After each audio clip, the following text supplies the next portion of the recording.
Welcome to the Successful Life Podcast. I'm your host, Corey Berrier, and I am here with the one and only Ellen Rohr. How are you? Hi. Super excited to talk to you. I think you're one of the most interesting people on the planet. I love Jonathan. We just spent some time together at Lance Bachman's roofing event, and here we are. Yeah. Yay, So, thanks. Ellen, most people know who you are, but there could be Well, one or in two our out in there. our industry, I Yeah. tell my husband that in the ball cock replacement industry, I'm a big deal. Hilarious. Well, for those that may not know who you are, hypothetically, let's just give a little bit of background if you don't mind. Well, I married a plumber. I married my husband Hot Rod once upon a time, and that's how I got into the trades. And I love tradespeople. Corey and I were just talking. I've got our tile team and the granite guy. They're here to help me with the bathroom remodel, and I just love them. I love contractors. And I met these cool guys through my husband, and since then I've been through the ringer as far as being the wife of a plumber, having to figure out the financial piece of things once upon a time. And I really leveraged that experience into a great career. I helped stand up Benjamin Franklin, the punctual plumber, once upon a time. I'm now an owner and founder of Zoom Drain Franchising, and I've worked with thousands of contractors along the way. Primarily, I help people make more money, figure out where the money is, where it goes, and how to make more of it. So that's been my career. And right now, I'm also standing up the brand ambassador program at ServiceTitan. So I get to shine a spotlight on cool people in the trades, and I couldn't be happier about this new position. So I'm a busy girl. Well, so tell me about what does it mean as the brand ambassador? I forgot what you just said. I know you just said it. Brand ambassador. What did you call it? The brand ambassador. Well, think of it this way: Red Bull is to extreme sports what ServiceTitan can be to tradespeople. Okay. Okay, so our intention with this program is to shine a spotlight on tradespeople, from installers and technicians to call takers and dispatchers, executives, owners, hopefully some diversity, because it's nice to see people who look like us out there in the world. And so I'm just in this great position to be able to brag on tradespeople of all stripes as a and in this brand ambassador program. So if you're interested, reach me, Erohr, EROHR, at servicetitan.com. So we've got some super ambassadors. Lance is a super ambassador. Tommy Mello's a super ambassador. We've got our core group of super ambassadors: Khadija Head, Catherine Pollock, Carrie Kelsch, Stephanie Allen, a really exciting group.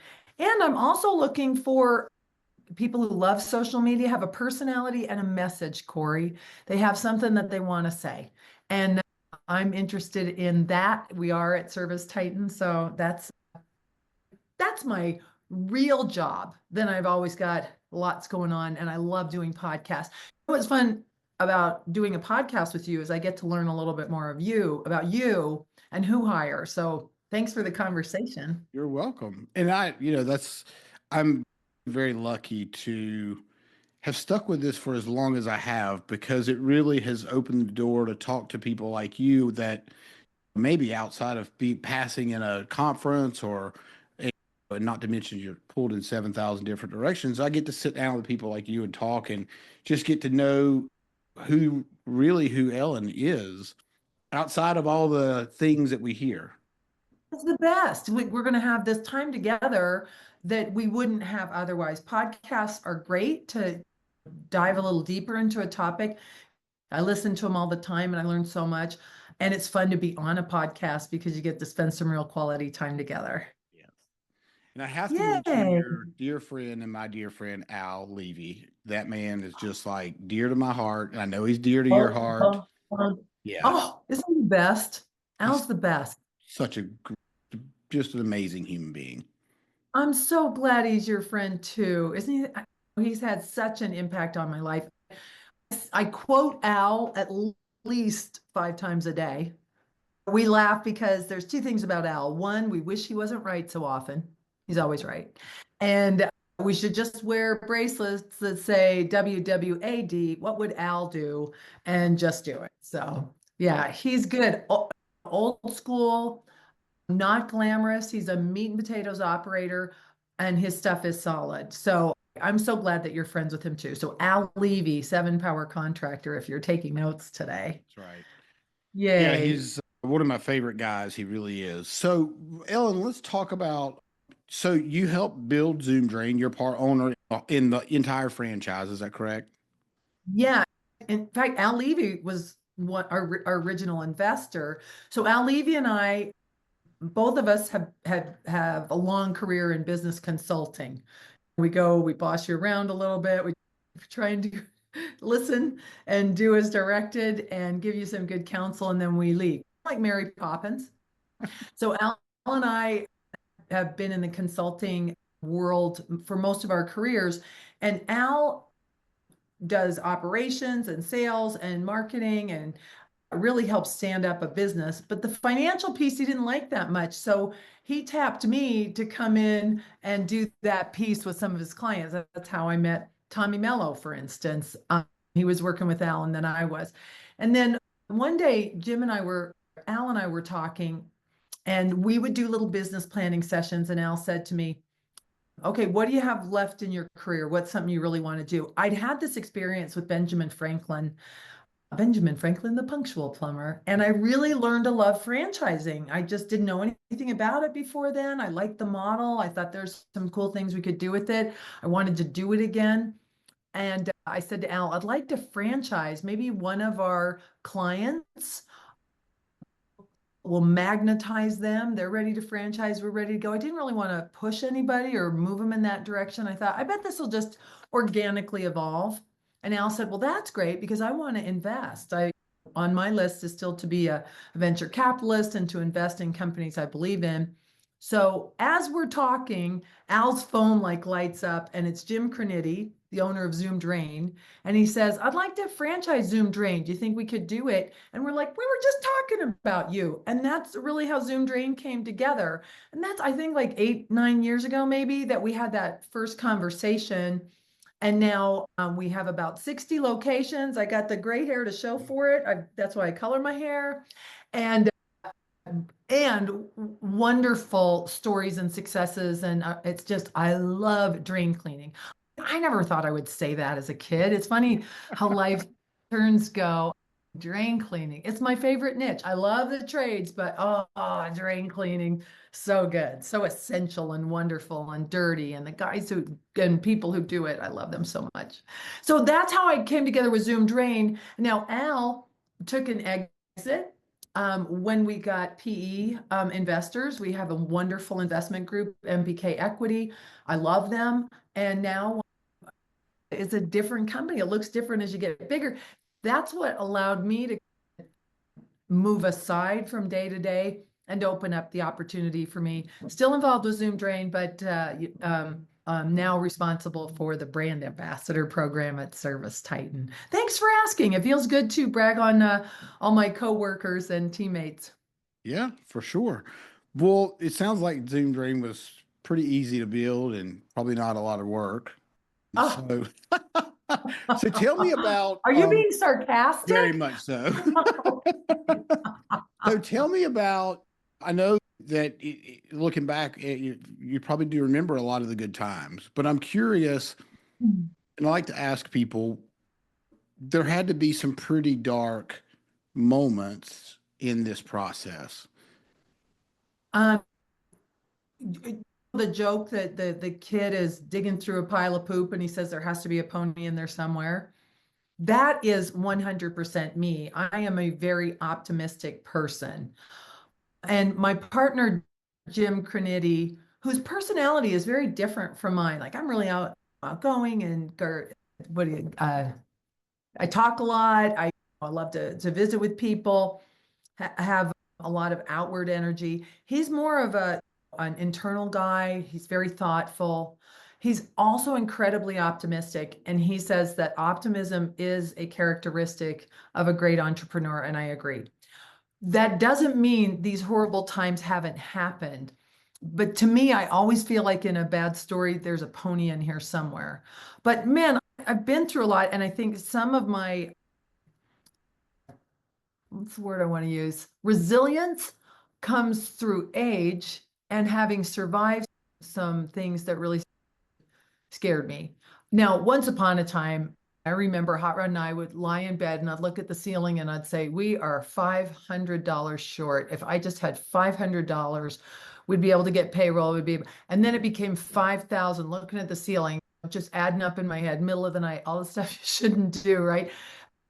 5,000, then 50,000, like, but that gut wrenching, I'm not going to make it moment, I can still viscerally feel right now.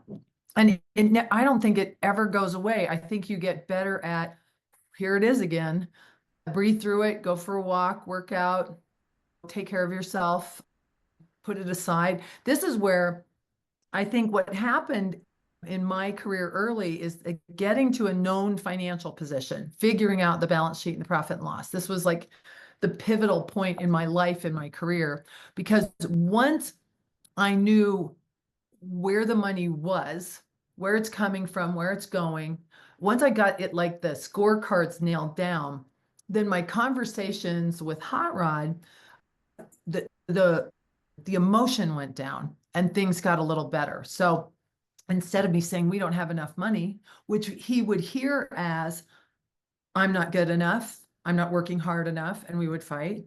Well, how much? I don't know. Like that's where it was before. And then once I started to get my arms around the financials, I could say, okay, here's what we're bringing in, here's what we're expending. We could raise our prices, we could do this.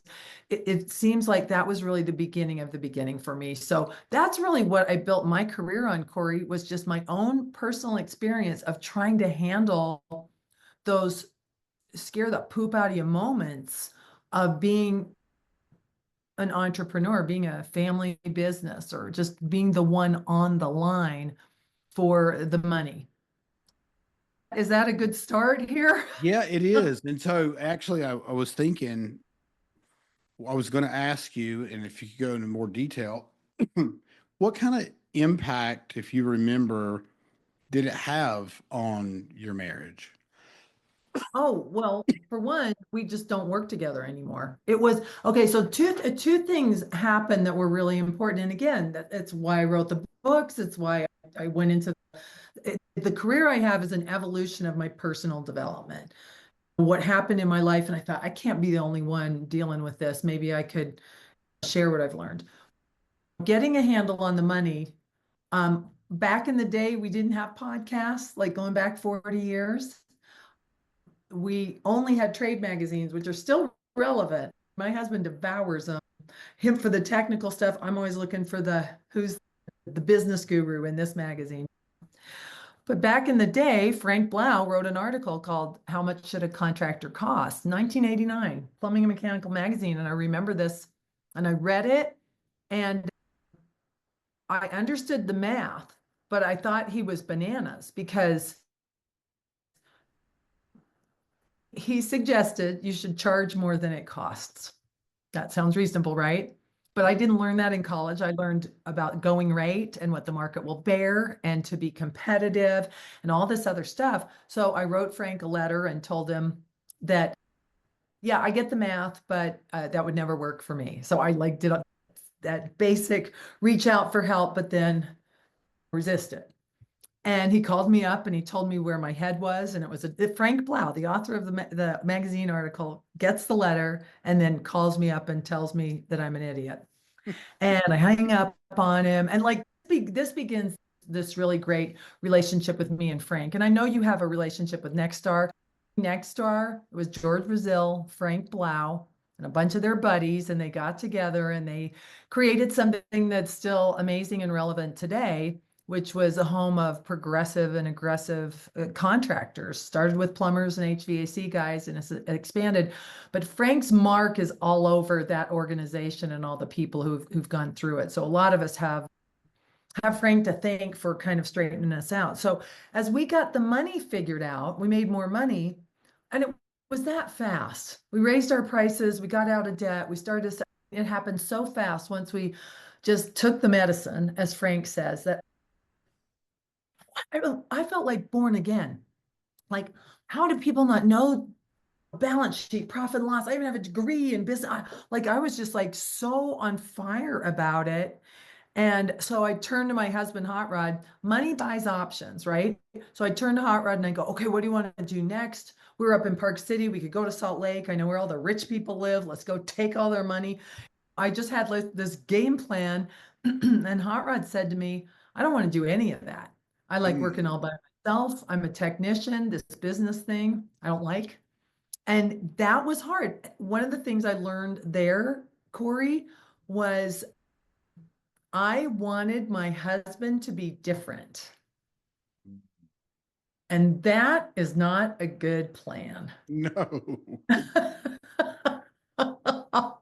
Cool. So how did you that navigate that? brutal? Well, how did you Isn't that navigate brutal? that? Because when this is not uncommon Mm-mm. for people in the trades, a lot there more than the most of people in the trades do think a lot that way.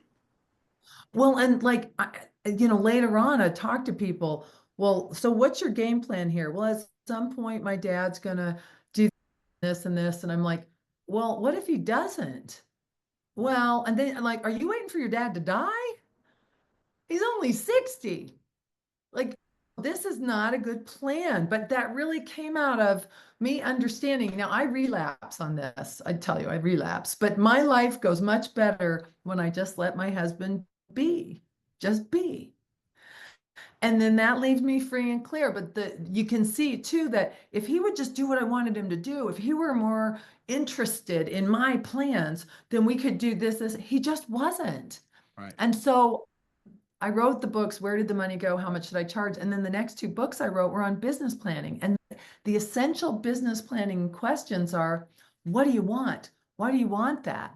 Like, what and why are great questions. And he and I did not want the same things and for different reasons. So this, we almost split up. It's hard. And I know people who have the marriage, the business has ruined the family relationships or the marriage. We have stories like that. It's a row to hoe. And so when I and Hot Rod decided that, you know what, why don't we just do different things? That was probably the reason why now we've been married for 40 years. Because otherwise, no way. And I wouldn't work again with him. No way. And it's not, he's a great person. He's probably the most self-actualized guy I know. It's just we don't have the same vision of what we want to do. I like a team. I like people. I like creativity. I like mess and making things happen that I couldn't do on my own. And he is a lone wolf. He'll be in his shop tinkering, and he is well respected, super well regarded in his niche of this industry, in the hydronics and solar world of plumbing, that niche.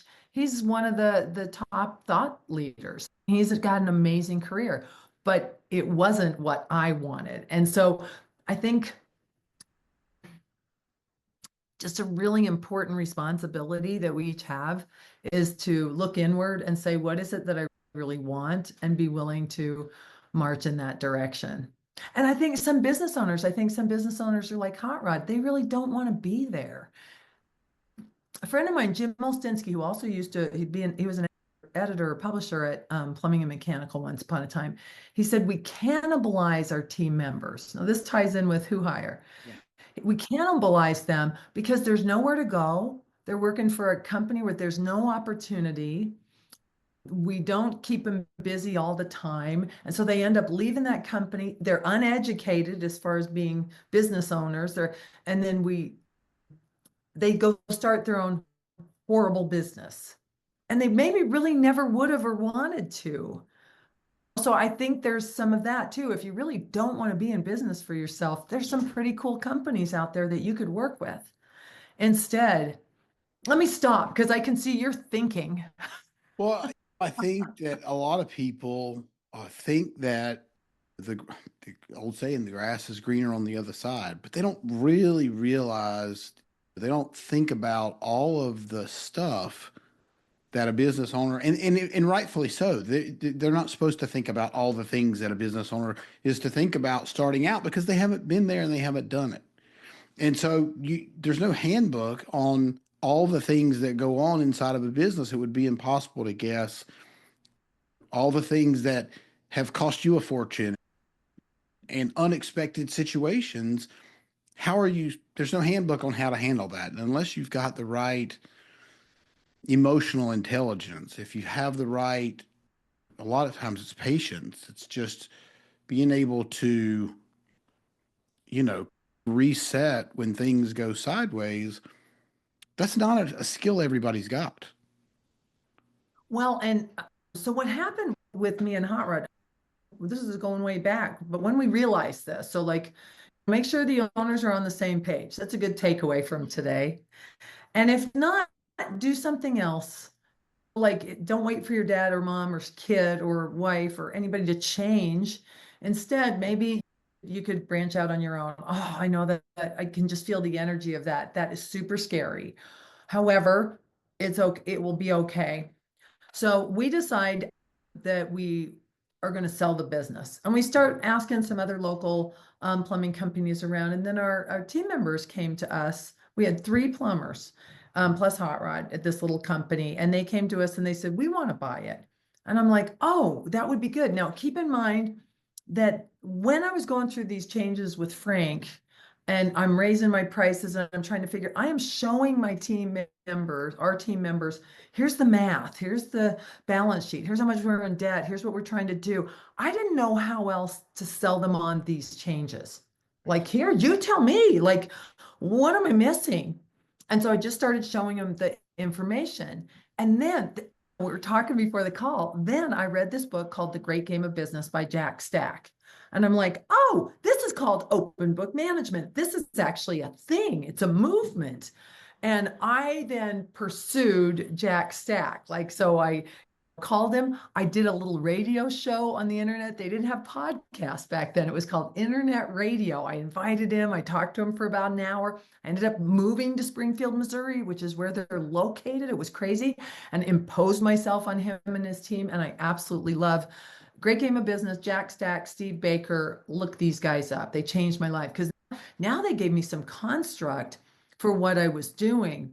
So when our team members took over, they had some financial literacy training, just a little bit, but it was enough that they went into it with some education. So all these things change you. Like from there on out, I thought, I will do that every time I have an opportunity. It's what I always encourage my clients to do in my consulting business. It's what we do at Zoom Drain is let the team in on the game. One-page dashboard report, bring them to the party.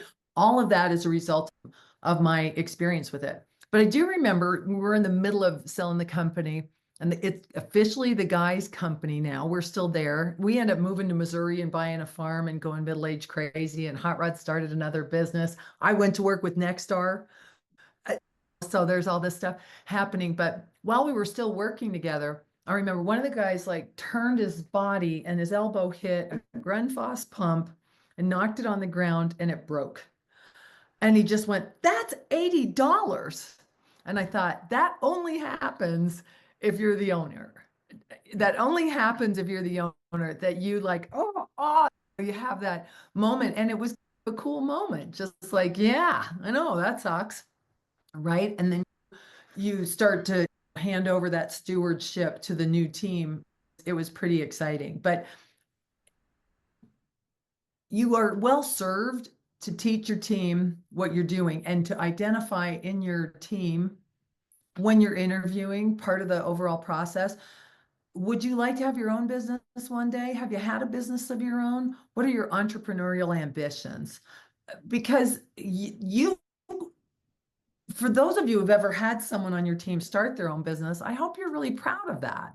Hope you're really proud of that. That's a cool thing. That's one of the great things you get to do in this country. In some countries, you cannot start your own business. It's too onerous. You won't do it unless you're a relative of the president or whatever. So uh, if that happens, that's not a lose. That could be a big win for you and them.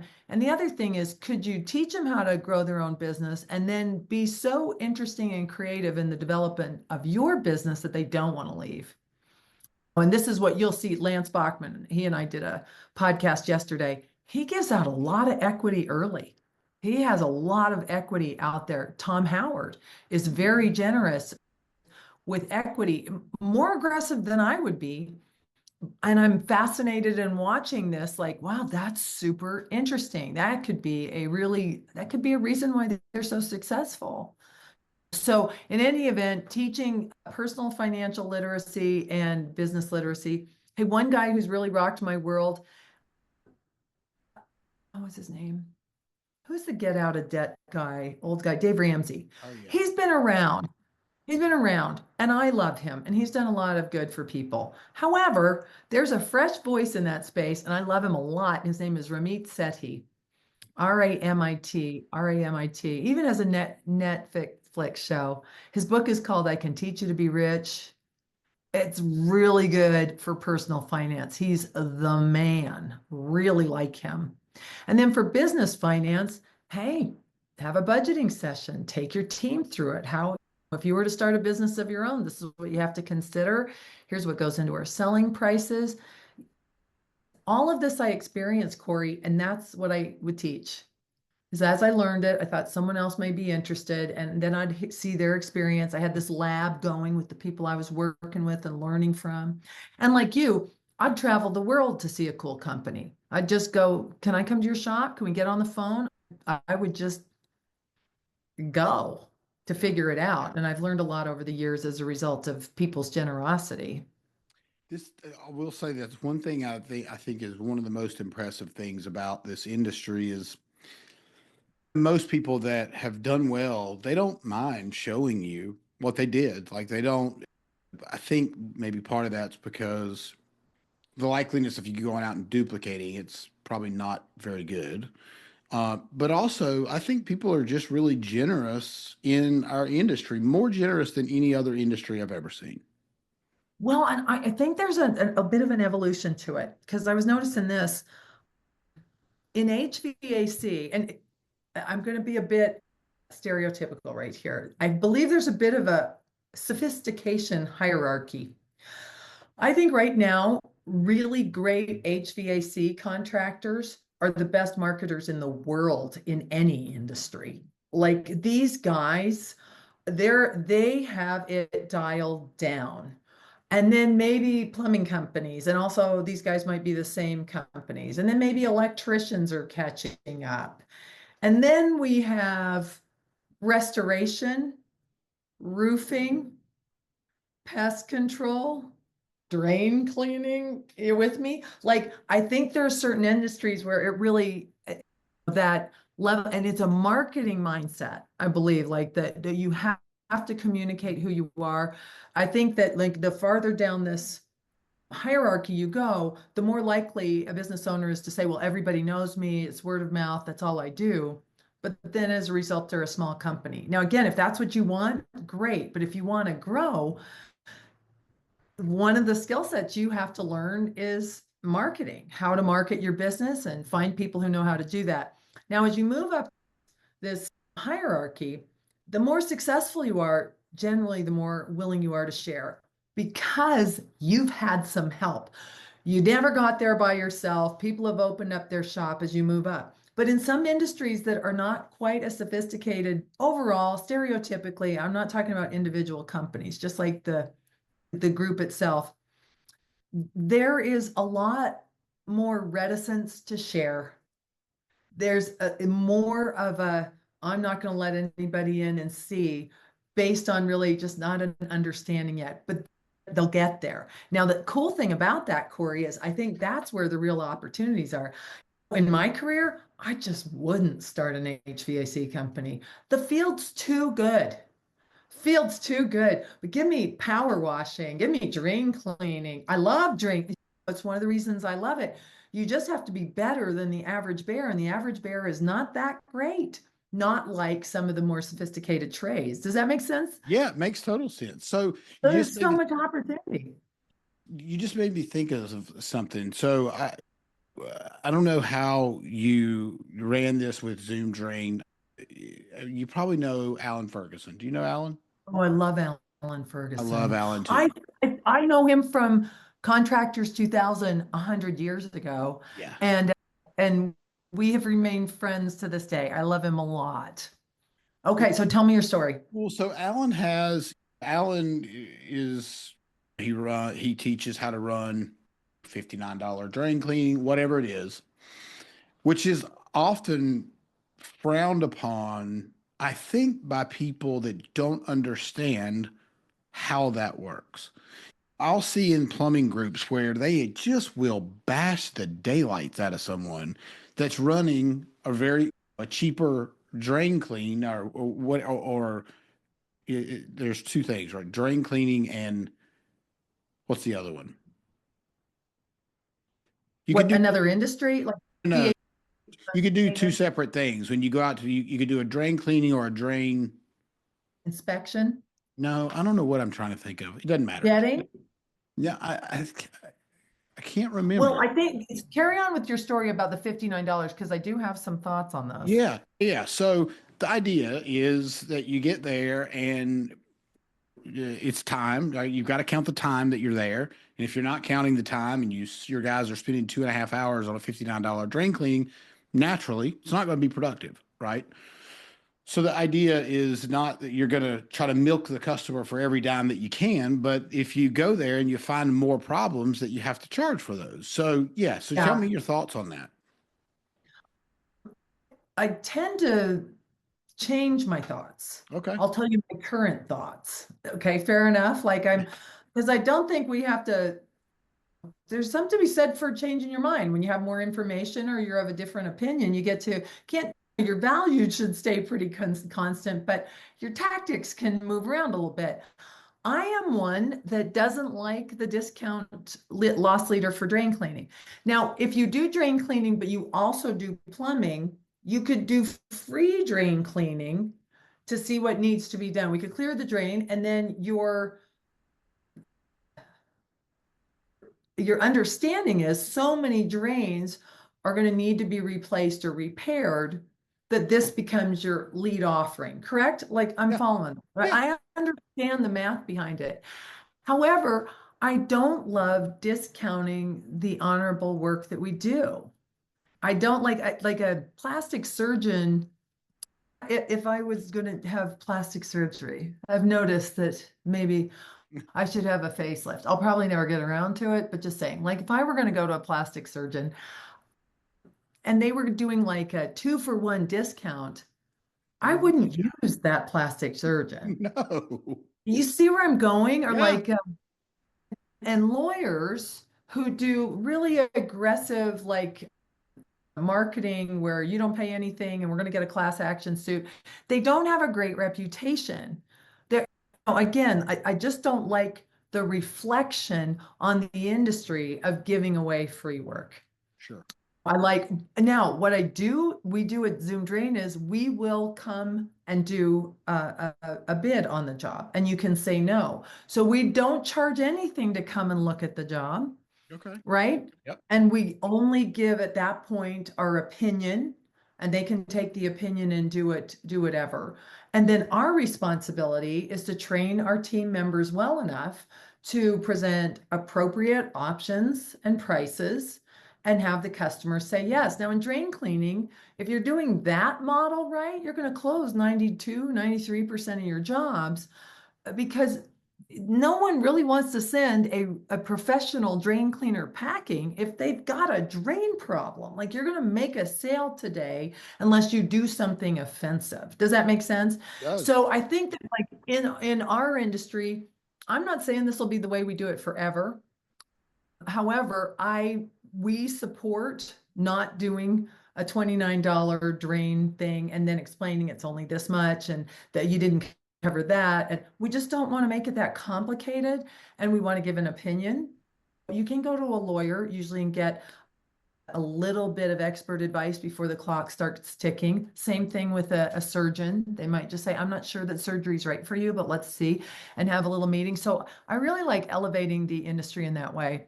But I'm okay, like if everybody's doing it one way, and if it gets complicated, I'm definitely going to want to go in another direction. Here's another thing that I feel like a bit of a rebel about this, but I've met more and more people on my on my game plan. Ishmael Valdez at Nube is one of these guys.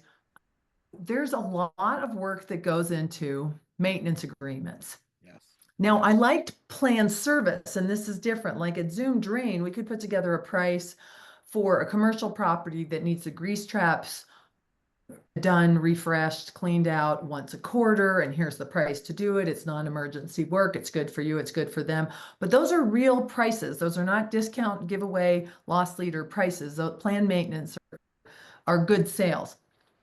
But a maintenance agreement as a plumber's wife, what does it include? Well, we'll wash out your water heater once a year. Well, here's what I know. No plumber does this. I don't know anyone. I don't know anyone in the trades who rinses out their water heater. And as soon as you take that little valve off the bottom, it's never going to hold again. It's a problematic job. I just like it just sounds complicated. And now we have the revenue. Well, you're supposed to hold it as deferred income, and now you have to move it. And ServiceTitan can help you do that, and it's fine. And a lot of people have been uber successful with it. But all of that makes me go, what do we need them for? Why don't we just text them and let them know it's time to clear your drains? It's time to wash your windows. I got the idea because I've got this guy, I don't even know his name, but he will like quarterly text me and says, "Hey, Ellen, it's time to come over and wash your windows. Is Thursday okay?" And I go, "Yes." I've never had my windows washed. I never signed anything. Thanks for being a VIP. He says, "I'm a VIP." I didn't even know. I could not nail this guy down in a crowd. I couldn't find him on the internet, but I'm getting my windows cleaned all the time because he's making the barrier to service so small. He's telling me it's time for, I don't have to track anybody down. Right. And so now, and with Ishmael, he's got a thermostat. It's got your name on it. You push on it, goes to your ServiceTitan. These are revolutionary things, and they're breaking down the barriers between when your customer needs and wants you and when you can appear. Like maybe we could take more control of that in ways that the customer will really benefit. So anyway, I'm getting off track a little bit, but No, that I no, thought you'd like that. Based on the $59 drain conversation, that's where my mind goes, is what can we get out of the way for these guys? yeah. Well, I think it's convenience. If it's convenient for me to do business with you, then I'm probably going to do business with you because it's convenient, even if you're a little bit more Yep. expensive, right? Well, and yeah, pop quiz now. I have tile, Troy is my tile guy. So I needed a granite guy. What did I do to find a granite guy? Ask Troy, I would I guess. asked Troy. Yeah. I didn't look, I didn't search. I just said, "Do you have a granite guy?" "Oh, I have a great granite guy." That was Jared, who just showed up today. So referral marketing too. Now, how easy can we make referral marketing? How can we get the cell phone numbers, get on text threads with your referral partners, get them into ServiceTitan, do some regular reminders so we're helping each other out. Boy, there's a guy, a local contractor. I'm going to brag on Court and Maddie Lundberg. All of their business comes from Facebook groups, the lost dog Facebook groups, the disaster relief, the Christmas somebody needs a hand Facebook group. They're just involved in their community in such a way, really low touch or really low. They're not selling, they're just being great neighbors.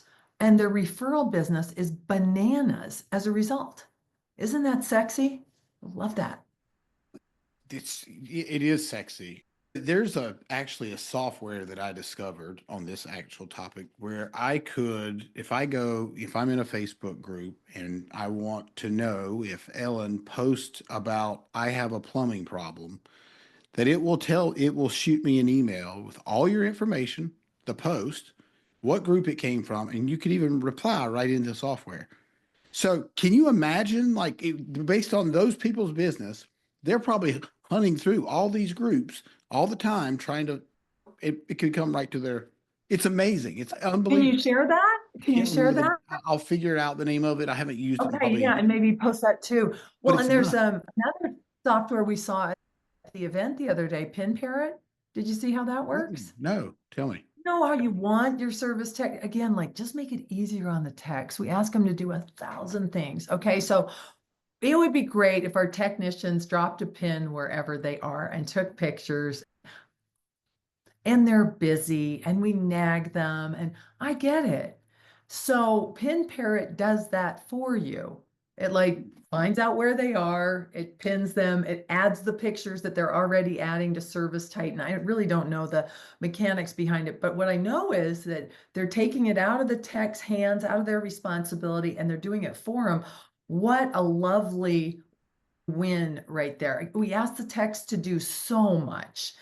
This is where like now they got to sell a maintenance agreement. Now we have to get the paperwork for it. They have to explain a complicated thing to the customer. Like, what if we just didn't do that? What if we just assume now they're in our VIP club?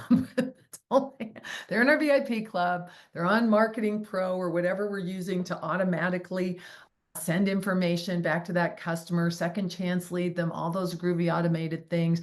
Apps. Yesterday, when and Lance and I were on our podcast, it was really about the importance of great people, Corey, Yeah. with awesome software, right? The apps, the automation, the AI, the stuff that will really leverage what good people can do. This is where we are in our development as an industry. I see you shaking your head. You Oh love yeah. that? So we work with WhoHire. We work with all of Lance's companies. Our Oh, system, great. and it's pretty unreal because it solves the biggest problem in the industry, which is finding good people. And there's a whole lot of streamlining around the processes and automations, and it's really fascinating. I just brought on, I'm the partnership director for the company, and we just brought on the Elliott Group. Do you know, and you should probably know Andy Elliott, I'm sure. Oh, yeah, yeah. So, I know of him. I haven't like, met him, but I know when him. you think of that guy, you're like, he's a sales trainer, right? He's a lot of things, but sales is like his thing, right? And so I've been working really closely with his team this week and putting them through this process. And one of the guys just sent me a message and said, I took the updated, because there's a little tweaking that goes on with some of the questions. And it's not a lot of tweaking, actually. Most of it's already built out. But we tweaked his and he retook it. And for somebody that's a customer to take from their own standpoint, to go through the process and score an 89 on the whole thing out of 100 is pretty compelling because he knows how good he is in sales, and then to have this program tell him how good he is in sales, it's pretty phenomenal. So it was really cool getting that message. Yeah, so you're on the bleeding edge of this humanity plus technology leverages your ability to succeed. Well, yes, and so we've taken just gobs and got like 7,500 people of real humans in the field, and then utilized our technology to match that with that performance data inside of ServiceTitan or whatever field service software. And then through AI, we can predict how well your candidate's going to do, how well the applicant's going to do in the whatever position you're hiring for. And so Hmm. there's no possible way that a human being would ever be able to tell you the intricate information that we can tell you. I mean, to be able to tell you if someone has grit or if they have humility or, you know, over a 10-minute questionnaire is, and that's just two out of the 500 things. It's ridiculous. It's like a personality test on steroids. Like it's crazy. And I'm really intrigued by what you're doing. So like you're going to let everybody know how to do a demo or yeah, for sure. yeah, okay. Yeah, for So sure. in addition to that, so like in addition to getting a demo of the WhoHire software, Yep. for the sake of our conversation today, what is it that you've learned about hiring that most people don't know? In addition to like, we figured it out and get the demo. What's another like tip or something that, wow, it really blew my mind when I figured this out? All right. So I'll tell you. I'm going to tell you two separate stories to give you two Okay. different examples. So we did this whole thing with cleaning companies, right? People that clean houses. And one of the traits that came up to be the highest on the flight risk. So we measure performance and flight risk. How long is somebody going to Meaning, stay? how long do they stay? How long do they And stay? are they going to Okay. perform once you hire them? And one of the traits that the data completely matched up with was how sincere an applicant is would determine how quickly they're going to leave you. Now, that's really strange to think about because you would never think the sincerity of a human being would determine how quickly they're going to leave you. But the data was there. Like you couldn't argue with the data. Now, here's a different story. We have a guy I think he's in Tennessee, and he brought on this guy who was like, I don't know, he's a Navy SEAL. He ran a Chick-fil-A. Like his resume was you would nobody would argue with this guy's resume. Like there's no question he's going to excel in this position. I think it was a service manager or something like that. Well, a couple of months went by. The guy's not the numbers are not he's not his numbers are not matching up with his resume. And so they hired him before they brought on WhoHire. And so he gave all of his employees the WhoHire test, and they were sitting on an airplane heading to somewhere. And the results came back. And so the Army guy or the Navy guy, whatever he was, said, yeah, let's look and see what it says. And this guy was like a 97% flight risk. And so the owner was like, Oh, what what's up with this? And he was like, oh, it's the AI is wrong. 30 days later, he puts in his notice. And here's the real kicker because he gave all of the employees the test, there was a guy on his team that he said, Corey, I would never in a million years have put this guy in this service manager, not in a million years. He said, but his WhoHire score was the highest of anybody that I've ever seen. And our profit went from 20% to 48% in 30 days and hasn't dropped since. Now, isn't that nuts? oh, that is so cool. So do you recommend that I'm assuming yes, that you would recommend your existing team members take this to see if maybe they're in the right seat on the bus? Yeah. Or there may be some as yet unidentified leaders or superstars you might have on your team already, Or unidentified flight risks. or unidentified flight risks. How Wow. much think about how much damage a technician does when he's got one foot out the door, he's looking for another job, he's half-assing his job every day, he's not giving you good customer service, he's certainly not charging what he's supposed to be charging because he doesn't care. How much money does that cost? Well, I'll tell you. Here's the numbers. To replace that guy is about half of his salary. So just pretend it's $100,000 he's making. It's going to cost you about 50 grand in training, customer loss, all of those things to replace that guy. Now imagine you do that 10 times a year. That's a $500,000. And here's the Hmm. problem. On the balance sheet every year, there's no place for turnover.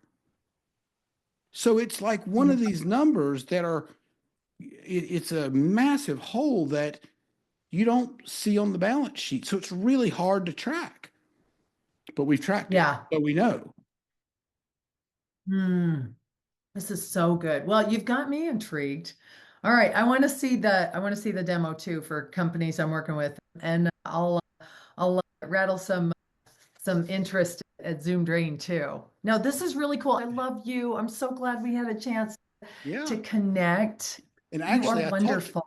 I talked to Christy Deer, whom I know you know. Christina, Christina, Christina. Oops, I knew I was going to mess. Christina Deer, whom I adore. Yes. And I was telling her, I'm like, I really need to talk to your dad. I'm like, I really need to talk to your dad because, like, and she's like, he's not your guy. I could put you in front of the person that you need to talk to, but he's probably not going to be your guy. So I am going to talk with them at some point, and maybe that could be something you could introduce me to. I Okay, I know will that, nudge. I'll nudge yeah. from my end too. Well, I know we're Yeah, getting this is short on exciting. time, but and thank you for I asking me that. enjoyed this so much.